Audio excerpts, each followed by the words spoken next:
que Freud formulou essa pergunta que atravessa sua obra? Afinal, o que quer uma mulher, se aparentemente já tinha encontrado a resposta? Ela quer ser amada. Esse trecho é da Malvine Zalcberg, no livro Amor, Paixão Feminina. Eu sou Ana Bispo, sou jornalista e psicóloga, e é com muito entusiasmo e muita timidez também que eu começo hoje o podcast O que é uma Mulher, ao lado da Renata Tavares, que também é jornalista e psicóloga. Aqui você vai encontrar conteúdos de diversos pontos de vista PICE, tentando aprofundar um pouco nesse tema da mulher e do feminino.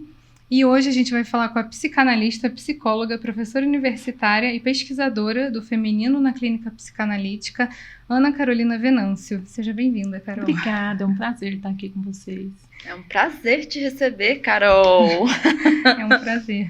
Carol, só para a gente começar então, a gente consegue simplificar para quem não é da área PICE a diferença do ponto de vista da psicanálise entre o feminino e a mulher?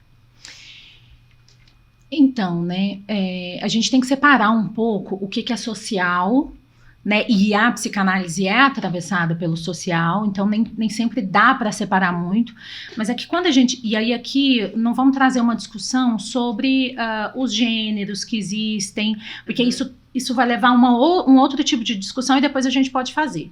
Mas vamos pensar assim, porque isso do feminino, socialmente, vem para esse lugar de maquiagem, fala baixo, estar sempre num lugar subalternizado na sociedade, né? Que há uma fantasia social de que isso é bonito, quase que para nos convencer de ficar nesse lugar, né? Então é muito bonito que você seja uma mulher feminina, e é muito feio que você seja uma mulher que não é feminina. É agradável e é desagradável, né? Por quê? Porque a mulher que não é feminina desse lugar social, ela é transgressora, ela corrompe, né? Ninguém gosta de uma mulher que fala alto, mas todo mundo gosta de um homem que fala alto, né? Então tem esse lugar um pouco social. Na discussão da psicanálise, a gente vai falar da mulher e do feminino dentro de quase uma mesma ótica. Assim, né, entendendo o que é esse feminino, como o que é essa mulher. Então é difícil a gente, na psicanálise, desagregar esses dois. Porque um vai estar muito ligado ao outro, pensando que nós, na psicanálise, não estamos falando do feminino como essa performance social, e sim com esse, até um olhar um pouco dualizado, homem e mulher. Muito binário, né? Muito binário. A gente tem um olhar social, e de novo, que é atravessado, a psicanálise é atravessada por esse olhar social, porque a psicanálise é o próprio estudo do social, que vai dizer de uma lógica binária. Então, se eu tenho o bem, eu tenho o mal. Para eu ter a escuridão, a luz, eu preciso da escuridão. Para eu ter o servo, eu preciso ter alguém, né, o rei, por exemplo. Então, de uma ordem binária. Talvez a lógica para nós psicanalistas seja subverter essa ordem binária. Eu, até fugindo um pouco do assunto, né, mas é porque você está falando dessa questão binária, eu lembrei que às vezes as pessoas, com muita frequência, assim, alguma amiga minha, ela me fala, não, porque eu até levei para análise se isso é uma questão minha ou da minha mãe, se é uma questão minha ou é social. E para a psicanálise não tem, né, exatamente, tipo, é uma coisa ou outra, é os dois, né? É porque o social ou a sua mãe, que é o seu primeiro social, te atravessa. Então, assim, você pode até tentar analisar isso na análise, né? Isso é meu ou vem atravessado da minha mãe, do social, mas não é porque não vem atravessado que nasceu. Que não é seu, exatamente. Ou uma coisa ou outra, né? Tá sempre... É que a gente tá nessa posição de, se não é menino, é menina. Se não é mãe, vai trabalhar fora, né? Ou trabalha fora ou trabalha em casa. Tem muito essa questão do do ou, né? Ou. E na clínica vê muito isso, né, Carol? E eu acho que essa é a grande questão quando a gente vai pensar no que é isso de ser mulher. Né? A ordem binária da coisa e a subversão dessa ordem binária é que vai nos dar notícia disso, né? De que é uma mulher. Justamente a gente não tender pra esse lado, né? De separar, tipo, isso daqui é mulher, isso daqui não é. Porque assim, o que é mulher? Não sei se a gente pode ir por aí agora, né? A gente precisa olhar para essa ordem binária, olhar para Freud lá em Totem e Tabu, e olhar para o complexo de castração, por exemplo. Então, primeiro vamos olhar para essa ordem binária. Para existir uma coisa só existe, uma regra, ela só existe porque alguém subverteu a regra.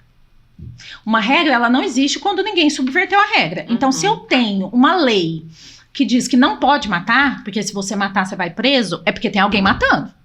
A galera do Twitter fica falando, né? Se tem placa, tem história. Veio isso agora. Proibido é porque alguém fez. Tem uma brincadeira assim, né? Eu acho que se tem regra... eu esqueci agora, mas assim, se tem regra é porque tem um probleminha aí, né? Se então, tem assim, placa, tem história. Proibido cenas amorosas nesse local. Então tem história. Teve cenas amorosas ali nesse local. A igreja usa muito desse lugar. E aí, de novo, aqui a gente não tá fazendo nenhuma crítica, nenhuma religião, ou discutindo religião em si. Mas a igreja usa disso. Por que às vezes a gente vai dizer assim, lá naquela igreja fala mais do demônio do que de Deus? Porque eu preciso do demônio para estabelecer uma ordem, para dizer que uma coisa ou outra existe. Não tem como eu cultuar um Deus se eu não tiver o demônio na jogada, porque é o próprio demônio que prova a existência de Deus. Assim como, e aí a gente está falando da regra, assim como é a própria lei de não matarás, ou os mandamentos, ou a lei hoje brasileira que não pode matar, é que diz que há pessoas que matam. Então, a gente sempre vai precisar, lá em Totem e Tabu, tem o pai da horda, né? Então, para quem já leu, vou recapitular aqui um pouco, e para quem não leu, vou dar uma contadinha básica aqui. Lá em Totem e Tabu, Freud vai dizer disso, desse pai, desse homem não castrado numa horda, e eu amo, porque, para quem assistiu The Walking Dead, lá em The Walking Dead, para mim, assim, The Walking Dead é a personificação de Totem e Tabu. Então, assistam. Eu acho que é bem legal. Mas tem o pai da horda, o homem que não é castrado. E aí tem os outros homens que seguem este grande homem castrados. Esses homens são castrados.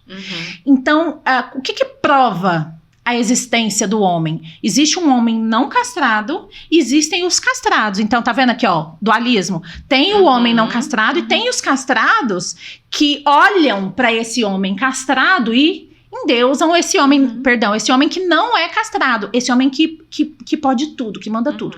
Por que aqui, na atualidade, vamos fazer Totem e Tabu e atualidade, por que aqui, na atualidade, a gente vê grandes homens, você fala, nossa, fulano é foda, virando um menino, um moleque?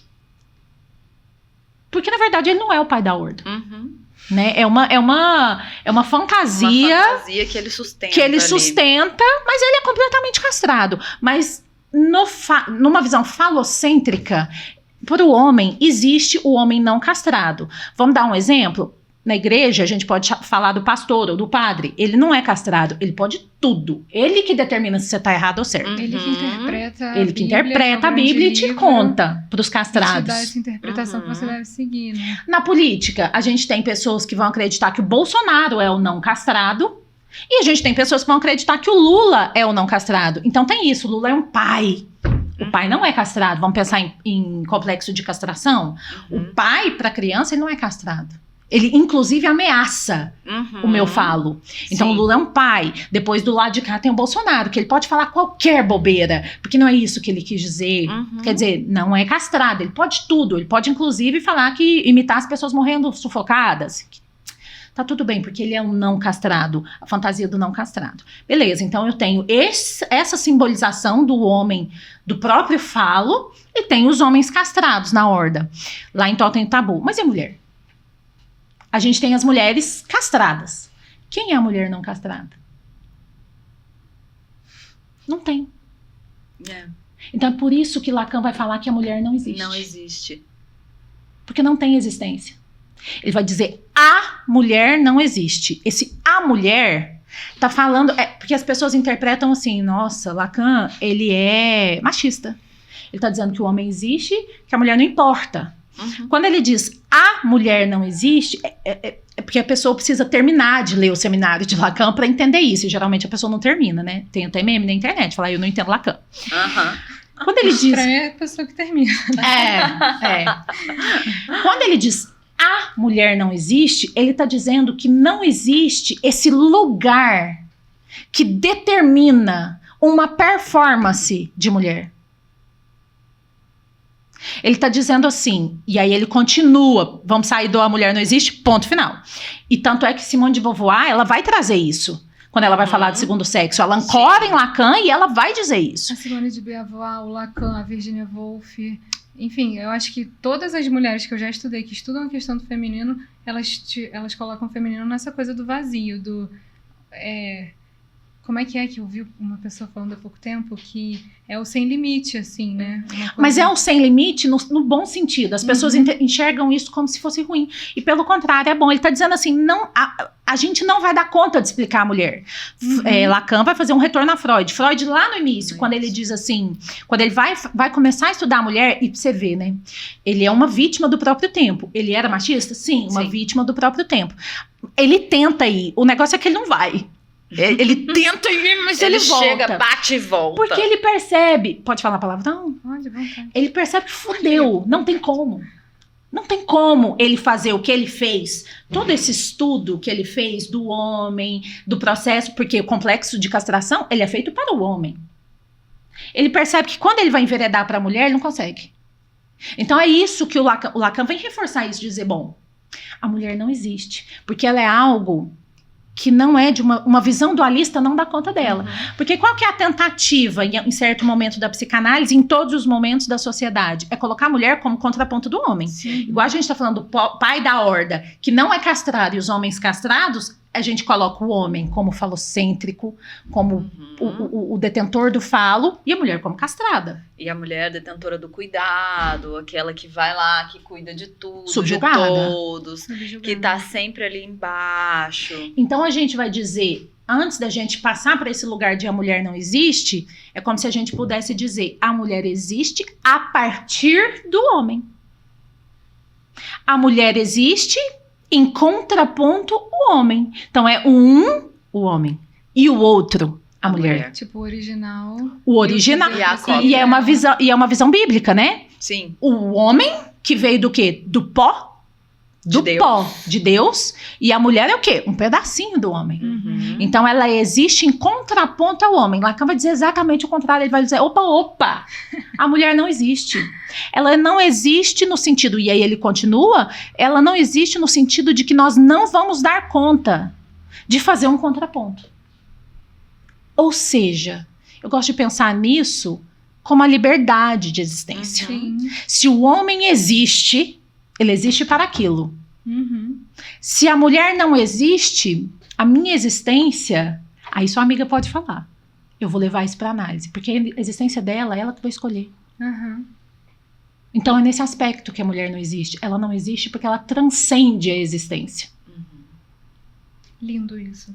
Lindo. Nessa questão muito mais criativa. De ser que ela quiser, inclusive não feminina, no feminino da sociedade. Do social, né? Do que as pessoas entendem por feminino. Exatamente. Eu acho que do mesmo jeito que existia essa pressão para que a mulher fosse cuidadosa, etc. Hoje em dia, eu percebo que, assim, algumas amigas minhas, elas decidem ser essa mulher, e aí vem as feministas, muito entre aspas, porque eu sei que o feminismo vai muito além disso, e criticam essa postura de, tipo assim, mas não vai trabalhar, não vai ter a sua... entendi. Não vai ter a sua... Mas pensa comigo, Ana. Liberdade. Mas pensa comigo, se a mulher não tem lugar, no sentido de todos os lugares são dela, e não no sentido de que ela não existe, no sentido social, ela não existe mesmo. No sentido lacaniano, a mulher não existe, ela pode ocupar todos os lugares, se coloca no lugar desse homem.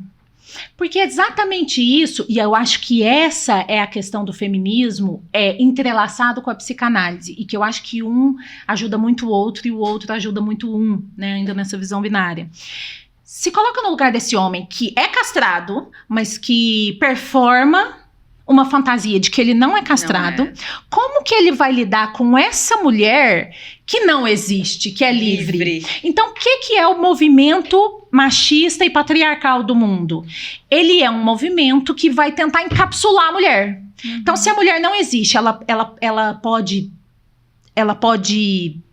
estar em qualquer tempo, estar em qualquer lugar e existir de qualquer forma. Por outro lado, isso ameaça o homem que existe e que performa o não castrado, o pai da horda. O que o homem faz? Ele tenta encapsular. Então ele vai dizer assim, você não pode trabalhar, você tem que ficar em casa com seus filhos. Aí a gente tem lá, por exemplo, a Primeira Guerra Mundial, que os homens foram e as cidades ficaram vazias. A gente precisava de força de trabalho. Não, então agora você tem que trabalhar. Agora trabalha. Aí você vai trabalhar. Aí a mulher sempre seguindo esse lugar, ó. Aí ela vai lá e trabalha. Aí agora ela também não pode trabalhar de novo. Porque ela tem que abdicar. Aí ela para de trabalhar. Aí se ela tem filho e vai trabalhar, não, também você não pode.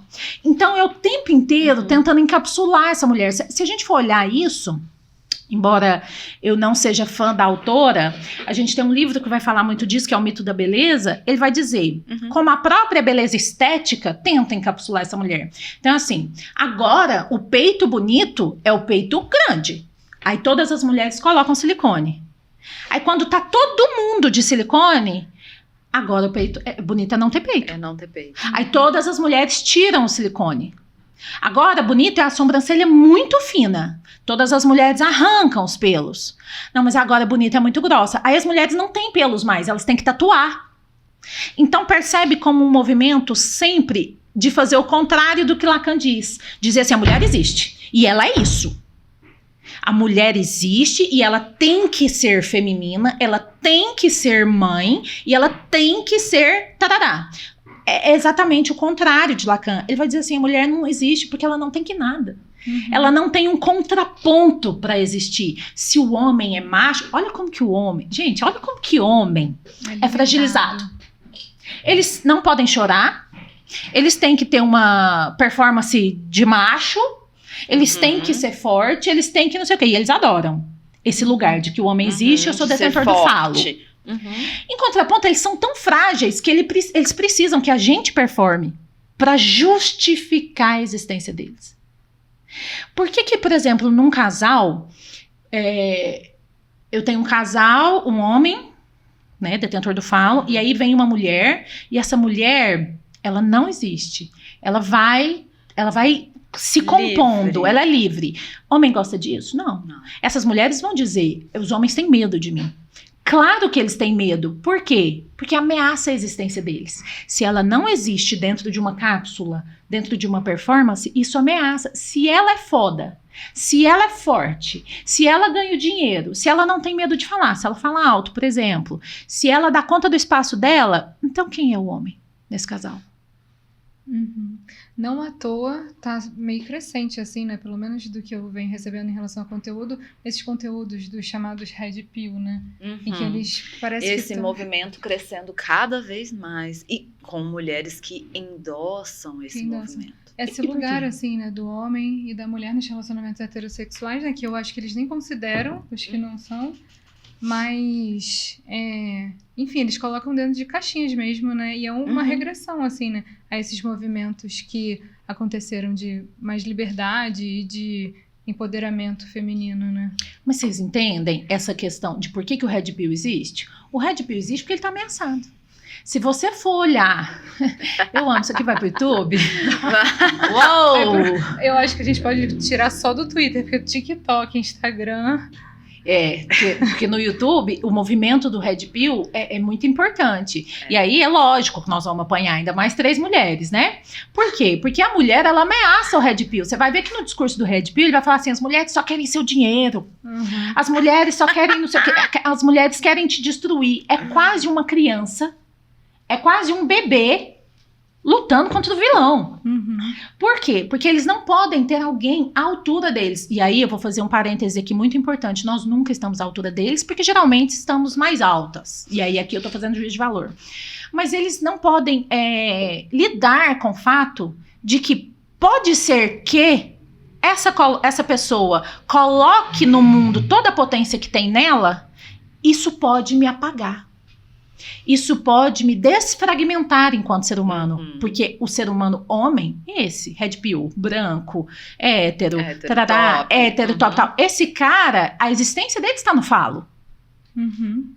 Então, se eu venho para uma sociedade em que eu tenho mulheres, e eu detesto a palavra empoderada, mas vamos usar ela aqui em algum momento. Por isso que eu coloquei entre aspas. Mas é porque simplifica a coisa, simplifica um pouco, dá sentido. Que as pessoas entendem melhor. Se eu tenho uma mulher em toda a sua potência, isso ameaça esse homem. E se esse homem é frágil, Se esse homem é frágil, ele não dá conta, ele vira um red pill.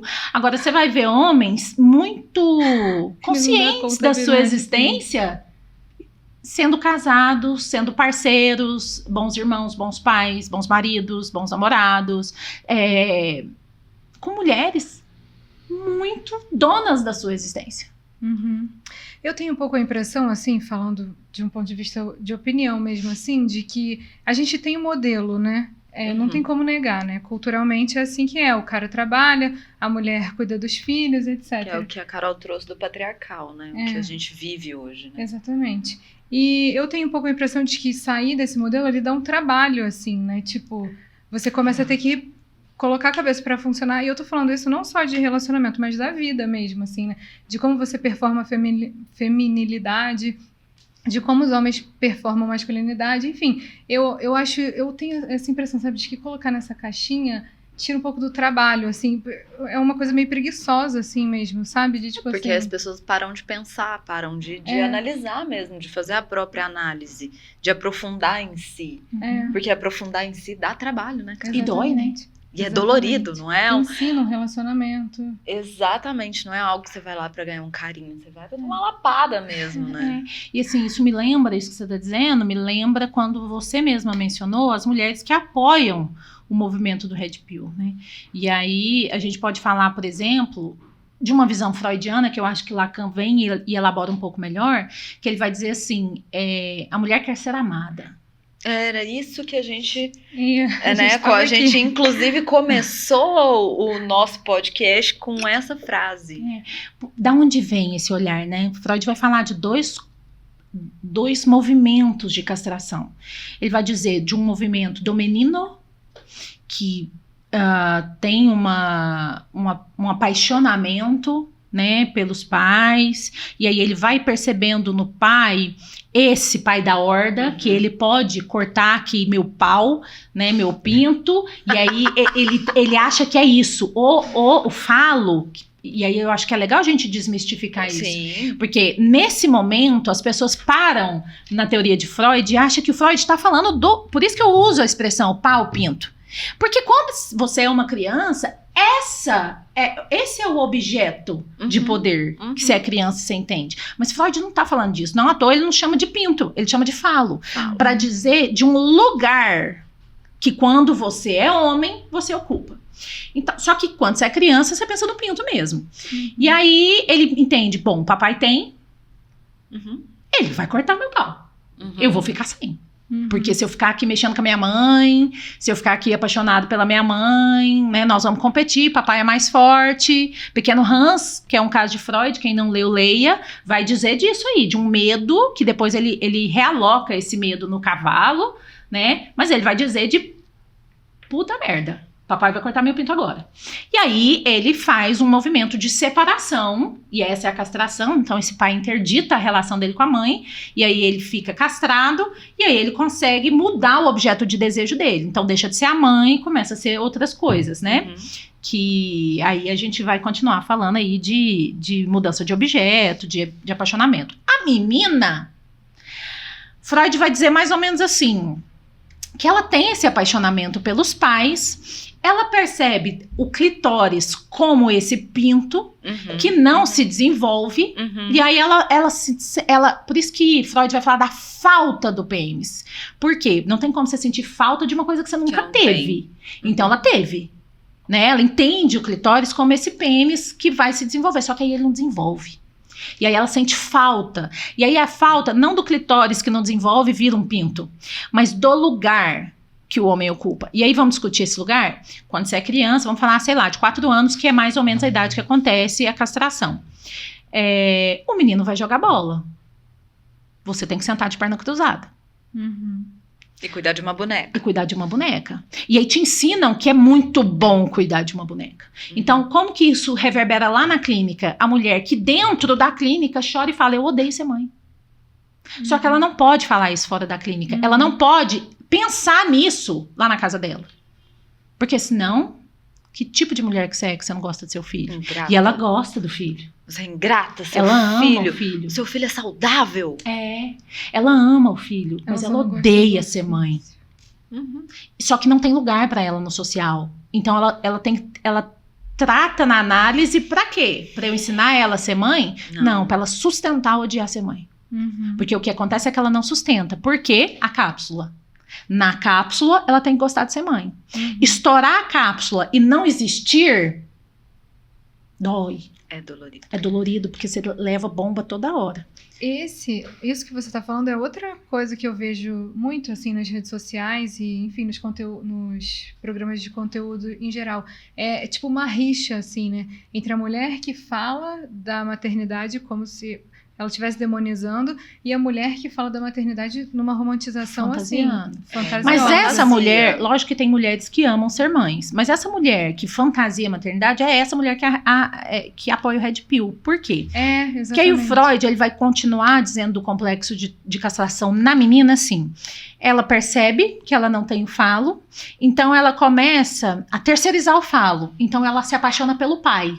Porque se eu sou do meu pai e o meu pai é meu, portanto eu tenho falo. E aí ela vê que isso não funciona muito bem. Porque o pai é da mãe, porque o pai não vai dar o falo pra ela. Aí o que ela faz? Nessa castração, ela percebe que ela não pode amar o pai e que ela não pode ter um filho com o pai, porque há uma fantasia, Freud vai dizer, da menina, que se ela tiver um filho, então ela vai ter um falo.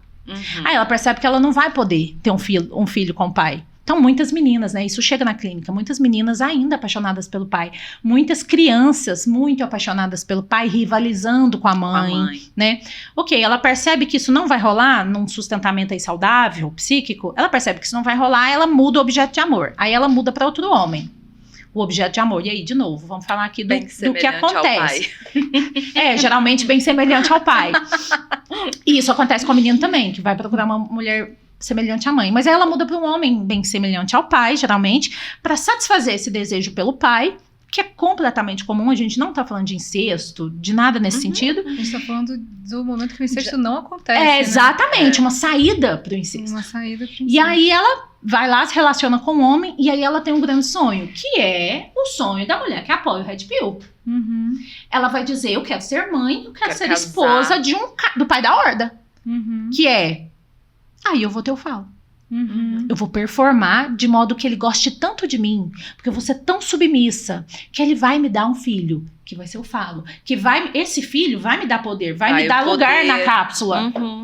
Porque o que é uma mulher se ela não é casada e não é mãe? Para o mundo? Nada, porque ela não está na cápsula. Nada no sentido de não existir social, não do Lacan.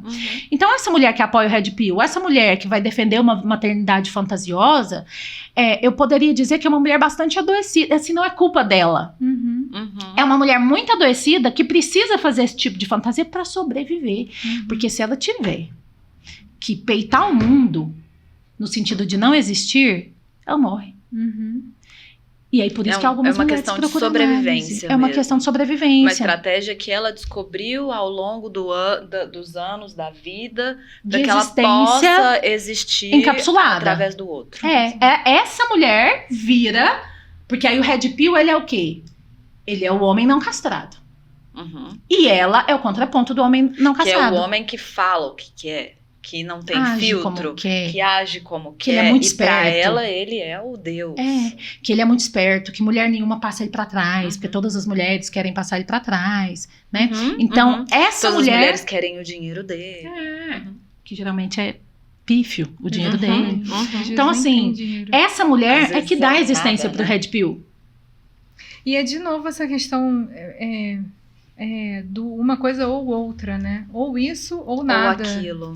E aí, eu entendo que é uma lógica, né? A lógica binária é uma lógica, de fato. E aí a gente sofre com isso em alguns momentos, em outros momentos a gente finge que não sofre. Por exemplo, o filho nasce, a gente tem uma dificuldade de colocar na certidão de nascimento desse filho qual que é o sexo, se ele nasceu com pênis ou com vagina. Que é uma coisa muito... tranquila, nasceu com pênis, nasceu com vagina. Eu não quero colocar lá na certidão porque eu não quero limitar, eu quero que meu filho seja livre. Meu anjo, não é desse jeito. Você vai possibilitar que seu filho seja livre. Não é assim que é livre. Não é assim. Não é assim que é livre. Você pode colocar lá. A confusão da liberdade, né? Ali. Você pode colocar lá, porque o mundo é binário. Então, você vai ter que fazer uma certidão. Você pode colocar lá sexo, feminino ou masculino. Tanto faz. O negócio é ensinar essa criança que ela pode transgredir a lógica binária.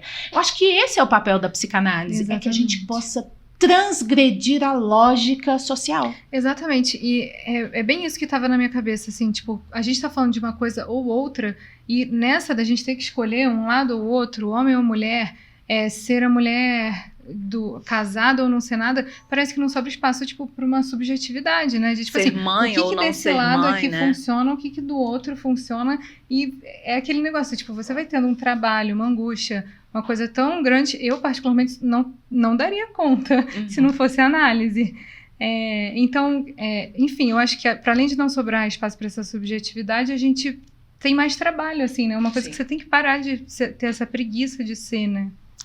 Eu tenho que parar de imitar minha mãe. Exatamente. Que é um lugar muito gostosinho. Por mais que seja ruim, o analisando, ele chega lá, ele não quer, mas é gostoso. Uhum. É gostoso. Então, delícia. Assim, tirar o pai do pedestal onde ele se coloca, onde a sociedade, não sei onde ele está, né? Tirar a mãe dessa fantasia de que ela é alguma coisa, de que ela não falha, de que ela não tem problemas, de que ela não teve também uma mãe e as questões dela e um pai. Só uma coisa que eu acho importante a gente colocar aqui quando a gente fala do que é uma mulher. E eu lembrei que agora, e eu friso isso muito nas minhas aulas, em qualquer palestra que eu dou, que é assim.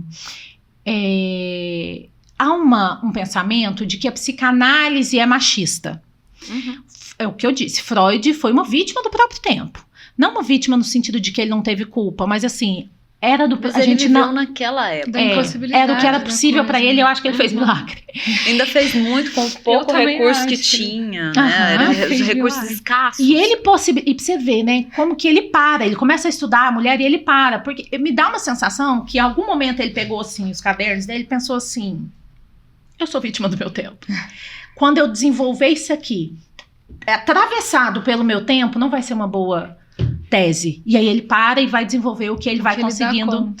Então, assim, a psicanálise não é machista. A psicanálise tem um olhar sociológico que transcende o machismo? Não. Me parece que isso é uma necessidade nossa. E aí eu vou dizer, puxando o saco do meu autor favorito, que é Lacan, vou dizer que assim, a partir de Lacan, a gente já conseguiu desenvolver um pouco mais esse pensamento, pensar não binariamente e também pensar o lugar da mulher, metafórico, nesse contexto. Quando a gente culpa a mãe, eu vou lá para análise para culpar minha mãe. Assim, nossa, a análise é muito machista, porque lá você não culpa o pai. Bom, lá no meu consultório a gente só culpa o pai, tô brincando. Mas por quê? Porque socialmente a criança só tá com a mãe.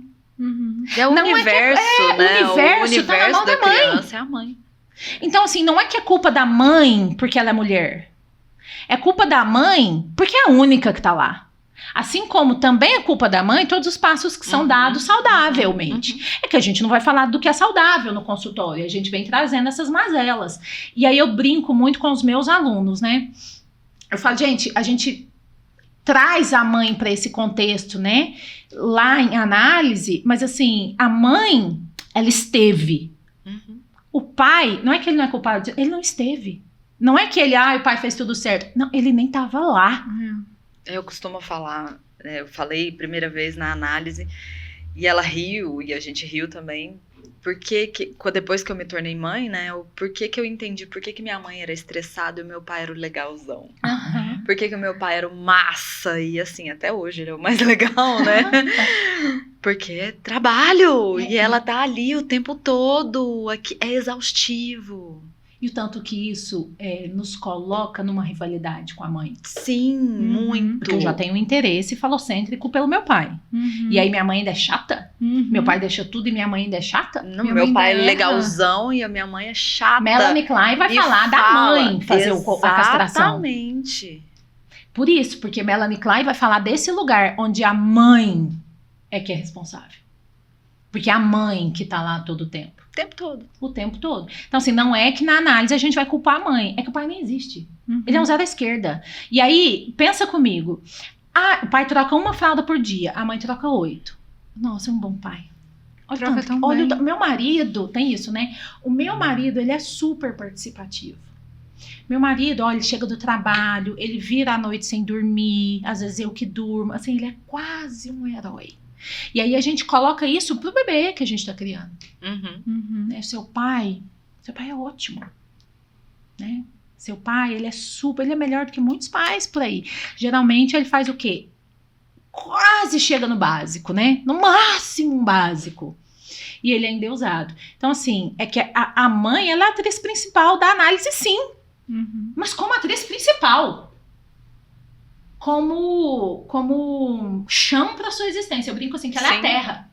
É um ambiente, né? Como o Winnicott fala, né? O ambiente, ela é o da ambiente criança. que favorece o crescimento dessa criança. O desenvolvimento da criança. Quem é o pai?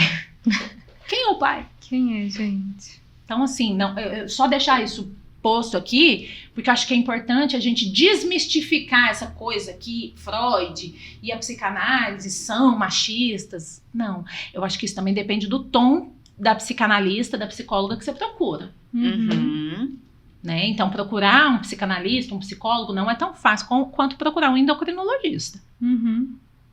Eu brinco com a minha filha, que faz análise, eu falo pra ela, um psicólogo pode acabar com a vida de alguém. Pode. Às vezes, eu tenho super essa impressão de que é melhor não fazer análise nenhuma do que fazer com um psicólogo errado. Com alguém. Zoada. Do que fazer com o psicólogo errado. Eu repito muito isso para os meus alunos. Eles falam, professora, porque antes tinha uma faculdade de psicologia em Uberlândia. Agora a gente tem muitas, mas isso mesmo quando eu dou aula fora de Uberlândia. Aqui tem muitas faculdades de psicologia, não vai ter mercado. Eu falo, opa, vai ter mercado, porque realmente se formam aí 500, 600, 700 psicólogos por semestre. E eu não tenho medo de afirmar, tudo ruim. Ruim.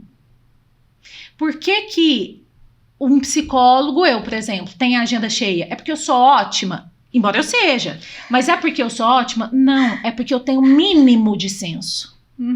E a maioria não? 99% dos psicólogos não tem senso crítico.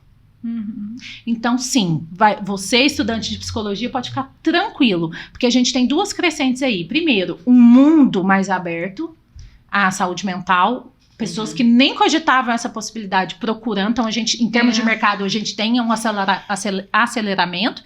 E, em contrapartida, a gente não tem psicólogo para isso. Inclusive, quando eu também tenho uma visão crítica em relação a esse negócio das pessoas dizerem que estão com a análise em dia. Mas, especificamente... Geralmente, quem diz não tá. tem a menor ideia do que tá falando. Mas eu ia falar disso porque eu vi um colega meu, assim, de trabalho, que ele como eu fazia psicologia, ele conversava comigo o que estava fazendo, que não era para eu contar para ninguém na empresa. E aí, você tá falando dessa crescente, né, da questão da saúde mental, e aí ele era uma dessas pessoas que depois falava assim, eu tô com a análise em dia. Ele falava então de brincadeira, mas eu achava isso legal, eu acho legal essa coisa da pessoa se orgulhar de estar fazendo análise, sabe? Enfim, que você falou dessa crescente, eu lembrei desse movimento, né, assim, estou com a análise... Hoje é chique. Hoje é chique. Um orgulho. Para o homem, principalmente, porque para a mulher, se ela chega, pegando seu gancho de crianças pequenas, se ela chega... um dia o marido chega em casa e ela chora porque ele chegou em casa, agora ela pode um pouco chorar porque tem alguém pelo menos para segurar essa criança no colo, ele diz, você tá ficando louca, você precisa de uma psicóloga. Não, sabe o que? E eu bato muito nessa tecla. Será que todo mundo precisa de um psicólogo? E eu acho que sim, no sentido de ter esse espaço, mas é isso? Ou será que todo mundo, por exemplo, toda mãe, vamos fazer um recorte, toda mãe precisa de rede de apoio? Será que ela precisa de um psicólogo ou ela precisa de um pai que faz o seu papel? Às vezes ela precisa sim de um psicólogo, mas não adianta ir no psicólogo se você é casada e encapsulada nesse lugar de performance feminina. Até porque você não vai ficar na análise. Inclusive, puxando esse gancho, você tá falando da mãe que às vezes nem precisa, né, entre aspas, de uma psicóloga, ela precisa de uma maior rede de apoio. Eu tenho muita essa impressão em relação a, tipo assim, o mercado de trabalho, né? Às vezes a pessoa não precisa de um psicólogo, ela precisa de uma jornada de trabalho justa, né? Tipo, tem pessoas que trabalham aí 6 por 1, né? Imagina, gente, se trabalhar 6 dias pra você folgar enfim. E faz esse recorte do feminino. Porque o homem trabalha 8 horas por dia, ele chega em casa e ele deita. No máximo ele lava uma louça e por isso ele é herói. No máximo, ele brinca ali no tapete com a criança e por isso ele é herói. A mulher, hoje, a mulher faz 8 horas por dia de trabalho, ela chega em casa, ela tem que fazer o almoço da família inteira de amanhã e a janta de hoje. Ou às vezes ela lavar a louça do almoço que não foi lavada. Aí ela tem que trocar a criança, ela tem que lavar roupa, ela tem que passar roupa, ela tem que tirar e pôr no varal. Ela tem que preparar ver o café que da manhã do dia seguinte. o que tem, o que não tem, que eu preciso comprar.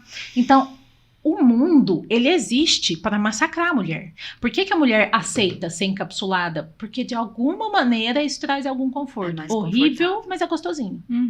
Agora, assumir a potência de ser mulher, ou seja, não existir dentro desse contexto, o mundo vai te castigar, porque você resolveu isso. Inclusive, eu tô imaginando isso, na hora que a gente colocar isso aqui no ar. Sejam gentis. Carol, a gente ou pode... não, também, que a gente dá conta, né? A gente suporta. A gente vai dando conta, né?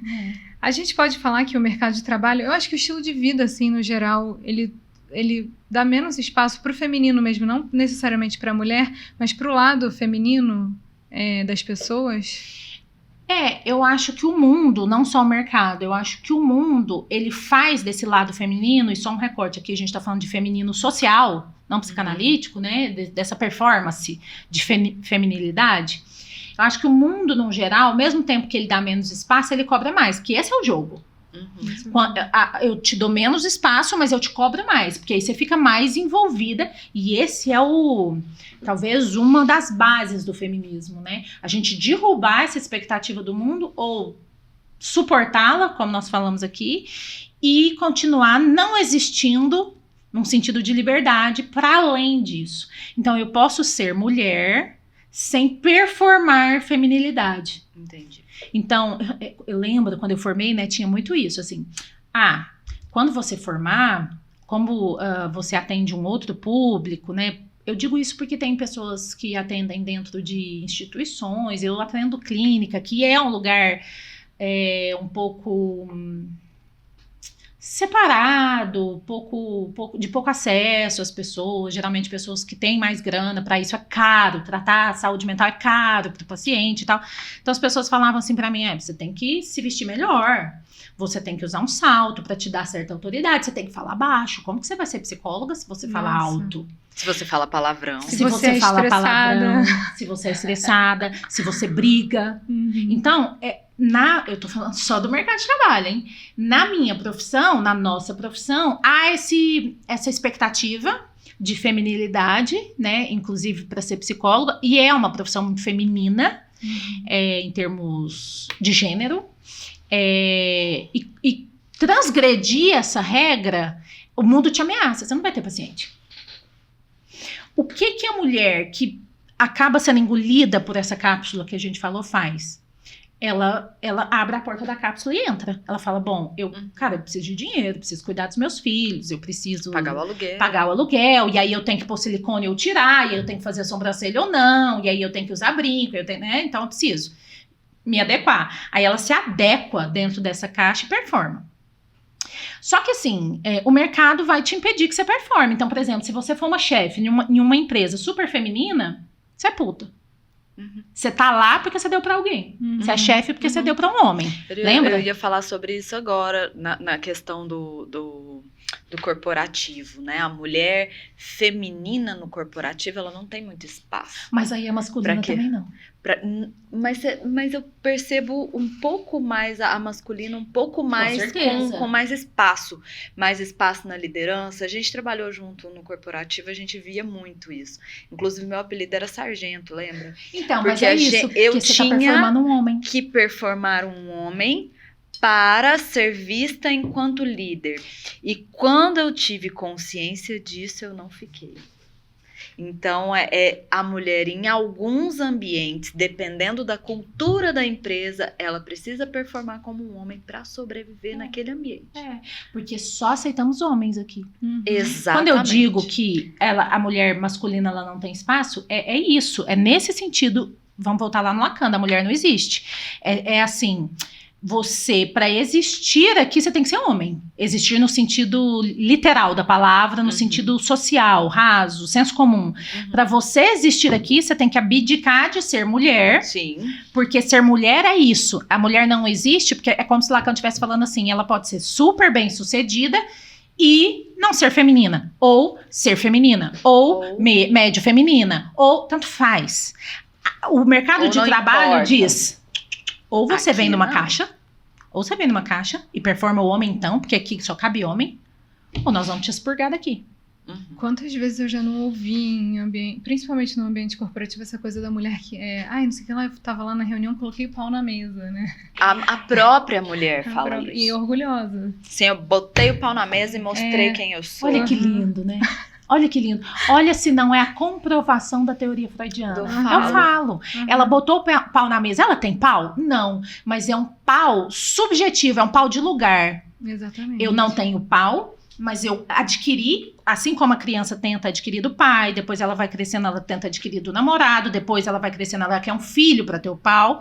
Essa mulher cresce o suficiente para dizer assim, eu não tenho pau, mas eu vou existir. Só que a gente mesmo diz, eu existo a partir de um pau. Ou a gente diz muito assim, esse negócio de menino, eu não sou menininha não. Eu, hein? Eu sou forte, eu sou foda. Eu sou forte, eu sou foda, eu Manda sou que eu aguento. machão. Eu acho que na nossa época de criança, eu acho que hoje em dia já saiu isso um pouco de ser o hype, assim. Mas tinha muito naquela coisa da menina que não tinha amizade com meninas, né? Isso era, é diferente, a pick me girl, né? Que a galera fala hoje em dia. Tipo, nossa, ela só anda com meninos, porque porque a mulher é falsa, né? A amizade de homem é muito melhor, né? Olha como que a lógica patriarcal, a lógica binária e falocêntrica, Pequeno, né? Ali desde... coloca a gente pra lutar do lado deles. Exatamente. Você falou do Pick Me Girl, né? É uma referência a Grey's Anatomy, quando a Meredith fala pro Derek, pick me, choose me, me escolhe, né? Fica comigo, me escolhe. Porque ela tá dizendo assim, me dá lugar. Me dá lugar. Porque eu só vou ter lugar no social se você me der.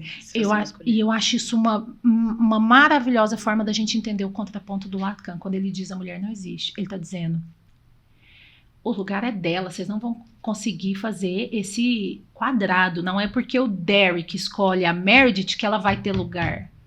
Ela não existe, ela já tem lugar, já tá posta. Olha a mãe dela. Inclusive, ela é super livre, né? E olha a mãe dela. A mãe dela não era forte, a melhor. Foda do hospital. E ela não tinha um homem, pelo contrário, ela expurgou o homem, expurgou né? o homem ela toda tirou hora. o pai, Eu nunca né? assisti, gente. Maravilhosa. E ela existiu. Ela é a dona do seriado, a mãe, assim. E ela existiu sem um homem. Né? Eu acho que também o conto da Aya, quem assistiu The Handmaid's Tale, né? O conto da Aya é exatamente isso. E aí, não sei se nosso tempo tá acabando, deixa eu só fazer um parênteses. No conto da Aya, as mulheres chamam off, que é sem, o nome do homem. Sim. Então, off fulana, é como se a gente Off fizesse June. aqui. Off June, Não, era tá. offered. Offered. É off. Offred no nome Fred. Verdade. Juna era o nome dela, Quer dizer, ela original, ela antes de tudo acontecer. Exato, ela perde a identidade, ela não é mais June, ela Offred. é Off-Fred, que é o dono dela. Então, e a Margaret Atwood, que é a escritora, ela vai dizer exatamente disso, ela vai dizer assim, isso aqui é uma distopia, mas que aconteceu em algum lugar, em alguma época. E acontece. E acontece, que é a mulher perde a identidade porque ela vira a esposa do fulano. A lógica do conto da Aya é ao contrário. Nós vamos fuder com esse povo aqui tudo, porque eu não sou Alfred, eu sou a June. Eu não sou a Ana Carolina, esposa do Renato. Eu sou a Ana Carolina. E isso é não existir a partir dessa lógica binária. Eu não existo a partir de alguém. Porque a mulher não existe. Como é que nós vamos falar num podcast? O que é uma mulher? O que é uma mulher? Como, Carol? Não tem como. E aí, eu acho que foi a falha do Freud, quando ele disse, a mulher quer ser amada. Porque ele vai dizer desse amor como a chave pro falo. Se um homem me ama, logo eu tenho falo. Exatamente. Então, a mulher, ele vai dizer assim na obra dele, a mulher quer mais ser amada do que amar. Uhum. Inclusive, eu até procurei já pra, tipo assim, minha monografia foi sobre amor feminino, eu até já procurei a referência disso, mas eu já vi uma psicanalista falando numa live que numa nova tradução as pessoas já estão supondo que o Freud falou, na verdade, é o que quer o feminino na mulher. Ele quer ser amado, né? Enfim, que talvez isso tenha sido um erro de tradução. Não um erro, né? Mas assim... Uma confusão de tradução. Porque a tradução não tem como muito se dar, né? Mas isso fez muito sentido pra mim, sabe? Eu acho que é um pouco de fantasia pra gente poder justificar o Freud. Não, ele não errou. Eu tô dentro de justificar. Eu acho que ele não fantasia. falou nada disso. Ele quis dizer isso. Eu acho que ele falou o que ele disse mesmo. Não acho que é um erro de tradução, porque a gente tem psicanalistas fluentes em alemão, por exemplo, Christian Dunker, que é capaz de dizer isso. Né? Então, assim, não é místico assim, é muito tapoço ali. Na minha concepção, ele disse isso, mas foi uma tentativa. Né, a lógica binária, um acerto, ele vem a partir de erros, né, e eu acho que foi um erro para que a gente, inclusive, contemporaneamente, pudesse pensar. O desfacelamento dessa lógica binária, inclusive, quem vai contar para nós é a história. O quanto nós vamos conseguir sair desse lugar de que a mulher gosta de ser amada, porque isso ainda se aplica hoje, é a história. Porque hoje, na contemporaneidade, se uma mulher não é amada por um homem, é isso que nós estamos falando, né? Não tem lugar. Se um homem não diz, eu sou o marido da Renata, eu sou o namorado da Ana, é assim, nossa, você vai ficar pra titia. E assim, quem é titia? Você fica num limbo, né? Beata, num limbo. Mas o homem que fica, ele é garanhão, ele é foda. Então, assim, eu acho que o Freud quis dizer o que ele disse mesmo, mas eu acho que cabe a nós, psicanalistas, principalmente nós mulheres, não que os homens psicanalistas não possam, mas acho que cabe a nós subverter essa lógica, estudar e publicar. Estudar e levantar novas teorias. Existe uma psicanalista fantástica que eu queria tatuar na testa o nome dela, que é Maria Rita Kell, que ela tem um livro fantástico que chama O Deslocamento do Feminino. Deslocamentos. Os deslocamentos? Os deslocamentos do feminino. Nesse livro é exatamente isso que ela faz. Ela tenta levantar uma nova hipótese a partir... Ela é freudiana. A partir desse pensamento. Então, assim, faz sentido o Freud? Faz, mas a gente pode melhorar isso? A gente pode. Então, e aí ela até levanta o narcisismo das pequenas diferenças, né? Então, assim, eu acho que esse é o nosso papel. Eu acho que Maria Rita Kell no Brasil encabeça, e aí a gente tem um monte de inglesas, mulheres, Judith Butler, por exemplo, que vão fazer esse papel também, mas eu sou patriota nesse sentido e gosto da Maria Rita Kell. Acho que ela é um bom começo para que a gente possa pesquisar, não o que é ou o que quer uma mulher, se ela quer ser amada ou quem ela é, mas qual que é o percurso, qual que é a vicissitude de ser mulher. Eu acho que isso nos dá mais subsídio para pensamento e subsídio em análise, tanto como analista quanto como analisante. Acho que isso abre mais os caminhos para a gente pensar. E eu acho que é exatamente isso que a psicanálise faz. Ela não fecha caminhos. Ela não fecha diagnósticos. Ela abre caminhos para que o sujeito tenha liberdade para existir. E essa liberdade é dolorosa. Até chegar nesse ponto, a pessoa precisa estudar, a pessoa precisa aprofundar. Ela precisa aprofundar nela mesma. Nela mesma. E as pessoas não estão querendo aprofundar em nada, quanto mais elas mesmas. Então, a escuta de si, né? Eu brinco que eu acho os meus pacientes todos heróis. Eu olho assim, meus pacientes e falo, foda, nossa, mas eu sou completamente apaixonada, porque a pessoa que tá ali para aprofundar nela mesma, cara, essa pessoa é muito foda. Inclusive, fazendo um comentário aleatório, a formação da Maria Rita Kell também é jornalista. Estou falando isso porque a gente comentou aqui que a primeira formação de nós três foi em jornalismo. E a da Maria Rita Kell também. Ai, Maria, ouça esse podcast, assim, o que você quiser eu quero. E a gente vai chegando ao fim, infelizmente. Foi muito delícia, o tempo passou super rápido, eu espero que tenha passado para quem escutou também. Foi muito bom, Carol. Que bom. Foi sempre bom estar com você, né? Sempre bom a gente também falar desse universo inteiro que é uma mulher, né? Ou universo faltoso que é uma mulher. Muito bom.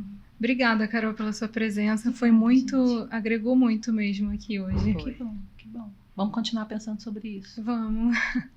Que venham mais.